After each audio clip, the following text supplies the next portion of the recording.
let's start one more video in Curitiba. And we are in a very special place, I would say. We are in an Italian neighborhood in Curitiba called Santa Felicidade. And where we are is this huge building that apparently there is a lot of things happening, and it has wine, cold cuts and cheese. The decoration is also very nice, and all around here you see a lot of nice shops and restaurants.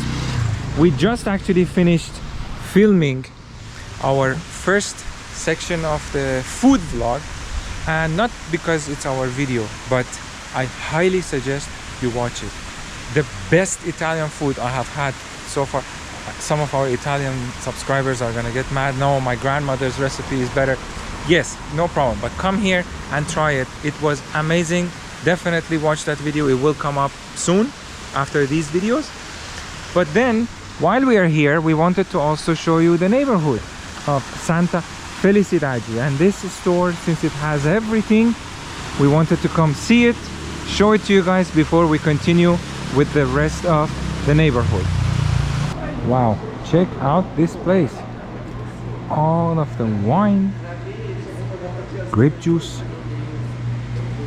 a lot of other goodies. Wow, and the decoration is beautiful. It's not Christmas, but they kept the Christmas decoration, and I can only imagine how nice it's going to look like during Christmas when they put the rest of the decoration probably outside in front of the building too. And now this section also is cold cuts and cheese. So they have their own production of wine, sparkling wine, cheese and cold cuts. And also, if I'm not mistaken, chocolate too. They have a very nice part like there for chocolate. Yeah, chocolate, pastry, everything, all the goodies.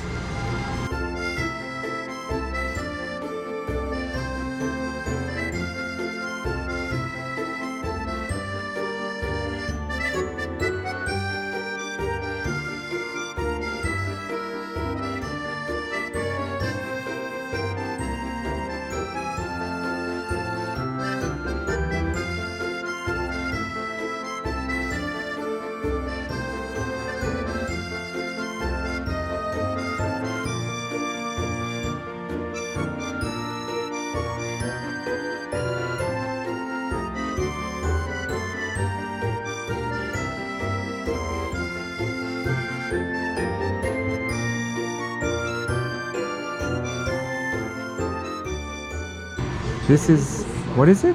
Wine. Oh my god. Yeah, and this is like if you were like in the families and you buy wine like this. Wow. What is it? 4.5 liters. Yes. Wow. It's amazing. It's here in the south of Brazil, it's very common to find wine like this. Oh, so we can buy one for us, like me and you. I mean, only 4.5 liters, not a big deal. So if you go to parties, like Italian parties, like in south of Brazil, usually you're gonna see all the wine being served from here, like from this big, like they don't use the little bottles, like it's That's like sad for them. It has to be like this. It's like the bottle, this is like water for them, like so it has to be served like this. So in the south of Brazil, we have to make friends with some people with Italian background. So we can enjoy the party and drink. Like with this. This store across the street also is a chocolate factory, or the store also for the chocolate. And it says it's from the other state, Rio Grande do Sul, Gramado. That is another city / destination definitely on our list. Hopefully we can visit Gramado also in the near future. And as we walk on the main street, you see more and more stores for like chocolate. Again, this one also is from the city of Gramado. That probably production happens there in Rio Grande do Sul, and then this is a shop to sell the products. Obviously it wouldn't be an Italian neighborhood without Italian restaurants. There is this one right here, and there is a huge one coming up on our right. It's called Ristorante Siciliano. It has a grand entrance. It reminds you of the Roman Empire and has a nice touch. Two of the columns are actually missing half of it, so it's a very cute design actually. For the parking, yeah, so you don't hit it and it still has the look. Nice touch. And here is the restaurant that we ate at, which you will see in our food vlog from Curitiba. And right in front of this restaurant you also have more restaurants, and there is like a little gastronomy village with little stores. We want to go see it. More chocolate and some more restaurants in here also. Ice cream, chocolate. Wow, so cute. And since Curitiba is cold, these are probably the fireplaces that work with like ethanol gel kind of, and they even give you little covers that look like winter jackets to warm up. So this neighborhood is called Santa Felicidade because at the time in the 1873, when the Italians started like to become like to come here and they established themselves here, there was this lady, Felicidade Borges, that was a Portuguese lady, that actually she donated the land here to the Italians so they could actually establish themselves here. Initially they were coming, try to find like a place to grow grapes, but then after that they become like all of this place for like eating, like restaurants, cantinas, like all with Italian food. So that's why like this is very like the Italian heritage is very present here. It's because they established themselves like from 1873, around that year, until today. So she donated her land? Well, that's what was written, I don't know. Ah, because you know, maybe she donated, or maybe they made her an offer she could not refuse. We don't know. After the Santa Felicidade neighborhood, we were just driving around to go see another park, and we passed by this museum. It's a museum of automobiles.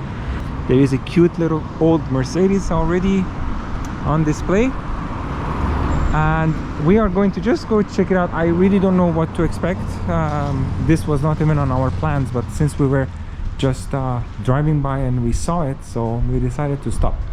There is a ticket that you have to buy. It's not that expensive. It's 20 reais to buy the ticket and go inside. So let's see what is in this museum of automobiles in Curitiba. So as you walk in, the first section is this one, which is mostly for like racing, I would assume, and some other old cars in the back.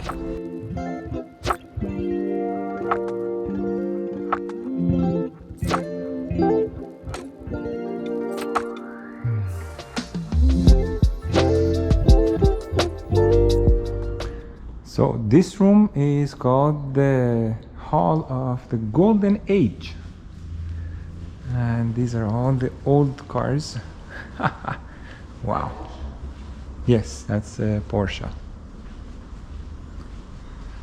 Very nice.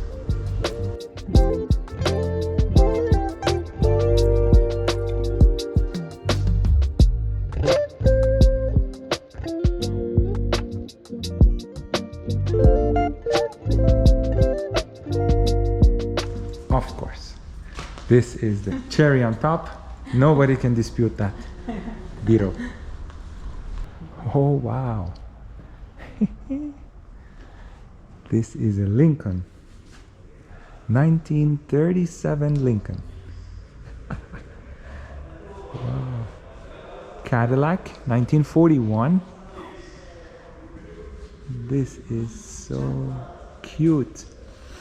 Chevrolet Corvette and a Jaguar. It doesn't have a sign, so I'm not sure about the year, but wow. And then more classic cars. This one reminds us of Cuba because on the streets of Cuba, Havana, or other cities of Cuba. You see a lot of these old cars. This is Buick, 1951 Buick. A 1919 Ford, and this one is from 1958 Chevrolet Impala.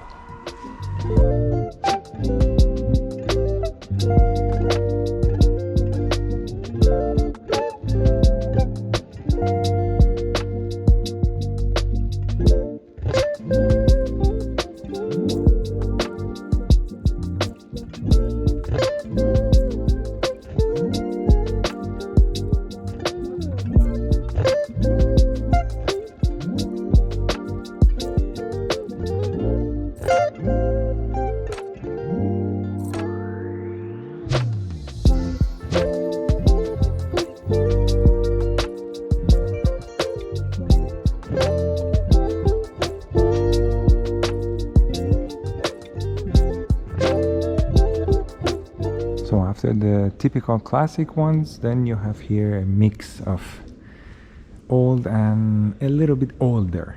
Like this Ford is from 1960 and the Mercedes E-Class from 1989.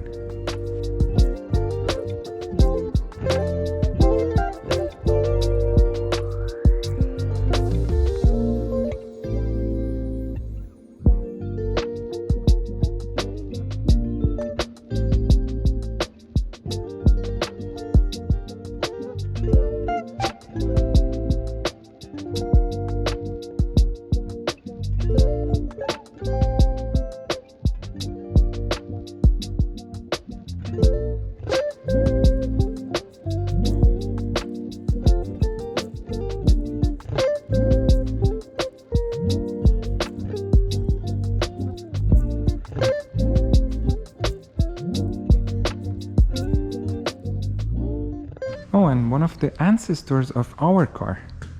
We have a Jeep. This one, it actually says, back then I think it was Ford, but then the model was Jeep. And it's from 1980. So that's it for our quick stop of a car museum. We were actually discussing, leave us a comment. I wanna know, what do you guys think? We were just discussing and wondering, like, oh my God, the old cars, maybe in terms of technology, they were not that advanced, but they were built with a lot of taste, and there was a lot of nice design elements that went into building a car. Nowadays, everything is just mass-produced. Yes, we have Wi-Fi, we have Bluetooth and this and that, but the cars in general, we feel they're getting a bit uglier. Whereas when you come and you see the old classic cars, there's so much detail. And they were built to last. So we want to know what you think. They were built with pride. Yes, yes, You know? yeah. Like proud, like. Because it was not mass production and just like to build something and just sell it. There was like effort going into designing it, even designing outside and also the engine. It was an art, really. Nowadays, we don't think that's the case. Let us know what you think. And now let's go see one more park in Curitiba. Across the street from the Museum of Automobiles is this park, Parque Barigui, which goes on both sides, there and here. This park is gigantic. You don't see the end of this park, and since it is a very, very nice place and a lot of people have talked about this park, we wanted to come and see this one too. Also, in a lot of our videos in Curitiba, we showed parks because we wanted to show that even though it's considered a smart city, more advanced city, there are a lot of green spaces. And parks are part of the culture in the city, so that's why we included a lot of parks. And each one has its own unique characteristics and touristic sites to see and attractions. So this park, the size is 1.4 million square meters. That's the size of the park, and it is extremely used by the community, by the people who live in Curitiba, because of its size and because of different activities you can do. As you can see here, there is open air gym, There is one coffee shop here, parking for the cars, but from what we read online, there are even other coffee shops also around here. Then there are bike paths, there are people that can walk and jog, and due to the size of the park, you won't run out of space. Then, since there is water here as well, there is different species of birds that are available in the park, and there is supposed to be even capybaras. So far we are here in the afternoon and it's a bit hot, so probably they're in hiding because of the heat, but normally you're supposed to be able to see capybaras as well. The park was inaugurated in 1972. It is close to a shopping mall, and all around also you see there is like a lot of very nice houses, so the whole environment around it also is very residential. You don't hear a lot of cars, you don't see a lot of traffic around the park, at least where we are. And from what we can see, it is very, very well kept. It looks like it's maintained perfectly. There is even a river that goes through the park. Besides the lakes, like you have the river too that goes through the park, and it's called also Barigui, the same name of the park.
The park is also not fenced in, so as you can see, it's open. So from anywhere near the park you can enter.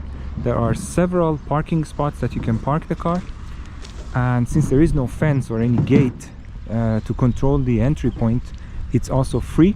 You don't need to pay for anything to enter, and parking too. We didn't have to pay. We didn't see any signs saying that you have to pay for parking.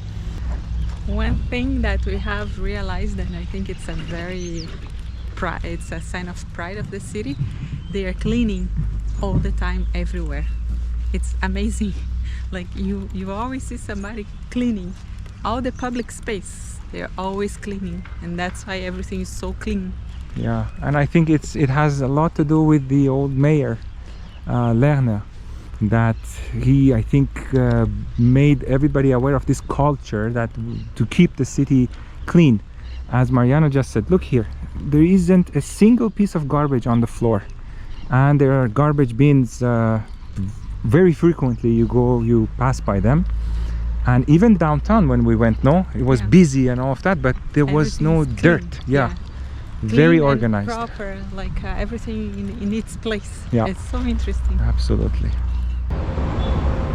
After the park, we have come to this tower that apparently it's called the Panoramic Tower, where from the top floor you should be able to see lots of Curitiba. Let's see if we can get there.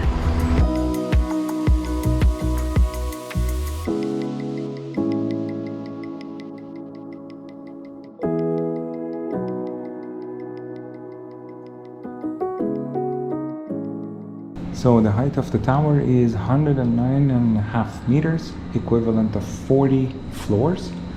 Also, there is a ticket that is 10 reais per person to go up and look at the panoramic view. Also, it's written here that the tower was constructed in 1991. And a few minutes later, you are on top of Curitiba. Wow. 360-degree view It's very similar to the one in Teresina, no? That we went. We were the first ones in the morning. Yes, it's the same thing. They opened the tower for us. If you haven't watched our video from Teresina, I will leave the link in the description so you can watch that too. But again, from this view you have the map also here, and it says each point that on the map. You can see it down there. I'm just gonna walk around quickly to show you Curitiba from here.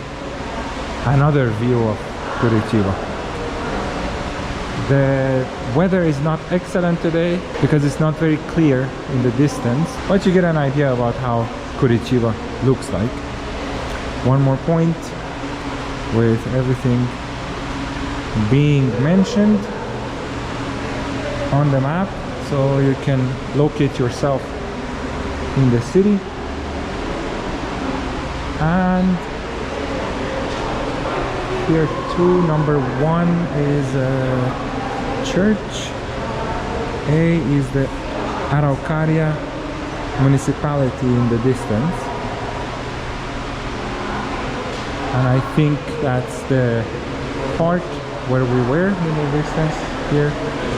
Now it says, yes, number 2, Parque Barigui, which is here, and right over there. We were right there before coming here. Further down again, it's still the same park because the park is huge. So as you move around again, you can just see the park in the distance. Museum of Life, it says on the map, is here. So I would say it's somewhere down there. Very, very nice. Definitely worth it for the ticket that is just 10 reais per person. It's definitely worth it. There is also this plate here, and once again the idea of this panoramic tower was again Jaime Lerner, and in December 1991 he was the mayor that, as we said, put the city on the map. Alright, and for the last part of this video we are at a park called Parque Tingui. I promise you, it's the last one. We came here because there is also this building that we wanted to show you. It is called Memorial Ucraniono, or the Ukrainian Memorial. This was built in 1995 in the honor of the Ukrainian immigration that happened in Paraná and also in Curitiba. If you have watched our first video in Curitiba, I mentioned that between 1850 and 1950 most of the immigration from Europe happened during that 100 years, and it was mostly from Italy, Ukraine, Poland, and also Germany. In the last section of our previous video we showed you a park dedicated to the German community and their contributions to Curitiba, and this one is inside this park, and it is also in the honor of the Ukrainian immigration in the whole Brazil. My encyclopedia told me, credit should be given, there are 600,000 Ukrainians or Ukrainian descendants, but in Paraná there is 500,000. So most of them are in Paraná. Yes, they're all here. Yeah, like a big community here. And oh my god, there are monkeys. I don't know if you can see in the camera, but somebody has left some food for them, and there are little monkeys over there eating. Wow, very cute. So it's, oh my god, their tails are very different. They have like stripes on the tails. So cute. Called what in Portuguese? Mico. Mico. Mico, I like this name, Mico. And they're cute. I just hope that they don't grab your cell phone or your camera like some of them that you see in Asia. Some tourists, they go to some places with monkeys and they just come and grab everything.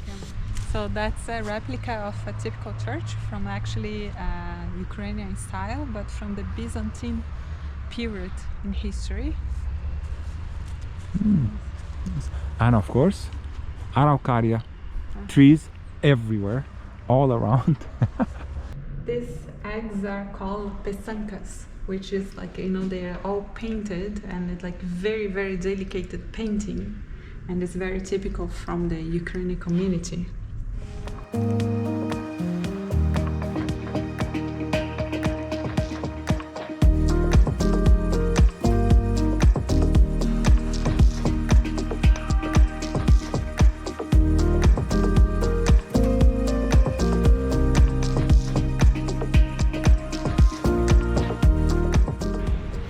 And a few more minutes of driving, you will come to another side of the park. Believe it or not, this is still the same park, even though we had to drive a few minutes to go around and get to this spot. This is just to show you that there is no shortage of parks in Curitiba. I had no idea actually before coming here that the city would have these many parks. Like, it's a lot. it's huge, Yeah, huge. yeah, It's yeah. incredible. Very, very green everywhere. Yeah, green. It's very green. And well maintained, as we mentioned earlier. This one too clean, you don't see any garbage on the floor. People also really respect it, that you don't see people like throwing garbage or anything. That's really a good positive observation we have noticed. Another thing I really wanted to share personally throughout our videos in Curitiba and also other places in Brazil that we have visited, we have come across so many different communities, European, Middle Eastern, North Americans that have moved here recently or have been married to a Brazilian, and me personally coming here also. It is a wonderful country. If you get an opportunity to visit, you should definitely, if you get an opportunity to live here, it would be an opportunity of a lifetime, I say. And it's very nice that the beautiful Brazilian flag also is right behind me. I love that flag. It always puts a smile on my face. And here too, you see a lot of immigrants have come to Curitiba, to Paraná. And south of Brazil, mostly it's European immigrants. And everybody is living here in peace, harmony, respect. And I would say from the second generation, automatically, everybody says, I'm Brazilian. Everybody adopts, everybody learns the language, the culture. In Canada, you see sometimes like 3-4 generations after the first generation immigrated, people still refer to their roots. They don't say, I'm Canadian. This was something that we would see on a daily basis. In Brazil, no. You see people from Japanese and like other Asian countries coming to Brazil, and everybody says, no, I'm Brazilian. Europeans too. And I think it's a very positive thing. It is another great thing about Brazil, and another reason I really love Brazil, and another reason also that I really love Brazil. I think it says a lot about how easy it is to integrate. Yes. Yeah. Like if the country integrates you easily, there isn't a barrier, there isn't many barriers, like, so it's easy to say after that I'm Brazilian. Yeah. Like, I'm just trying to keep the flag in the background because I love that flag. But no, it's true. We have realized that, and it's good to end the video on a positive note. We really hope you enjoyed our videos in Curitiba. I believe this would be the last one from Curitiba. We might have one video about like food and restaurants that we did in Curitiba, but showing you the attractions, this is it. I think we did enough. Too many videos in Curitiba for you to know the whole city. If you enjoyed the video, give us a like to support the rating of our video. Thank you for watching, and we'll see you in the next one. bye. Ciao.